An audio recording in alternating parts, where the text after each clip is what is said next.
Today for our lesson, we are talking about active versus leveraged range of motion. Range of motion is when you take one part of your body and move it into another place around a joint. So often in yoga class, we talk about leveraged range of motion. And today my example is going to be a twisting pose.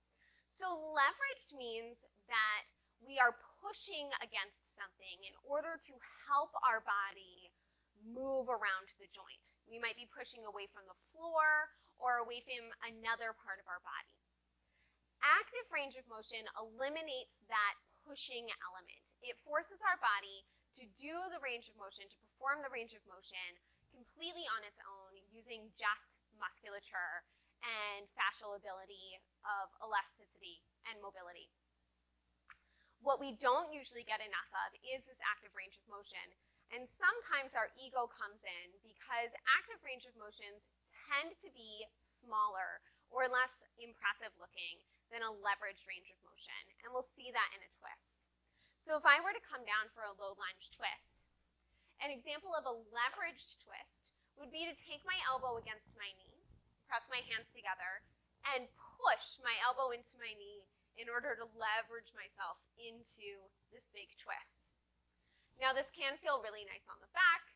It can feel like you're really getting as deep as possible into the twist, but in terms of using your body's stability, mobility, elasticity, the leverage twist really is not doing all that much for your body, because instead of relying on the muscles that actually make your body rotate, you're relying on the push against something.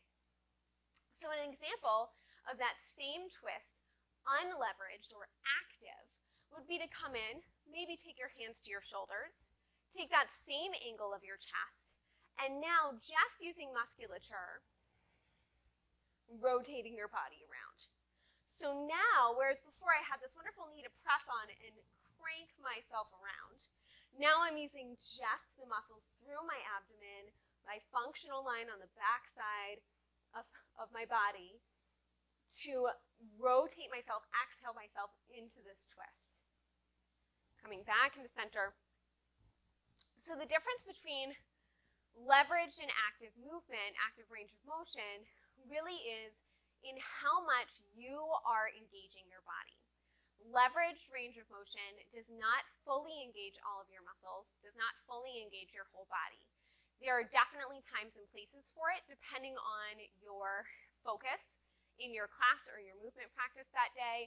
But as a whole, we need to add more active range of motion into our movement practices to make sure that our muscles understand how to act on their own to create stability without having something to push against. Have a wonderful day.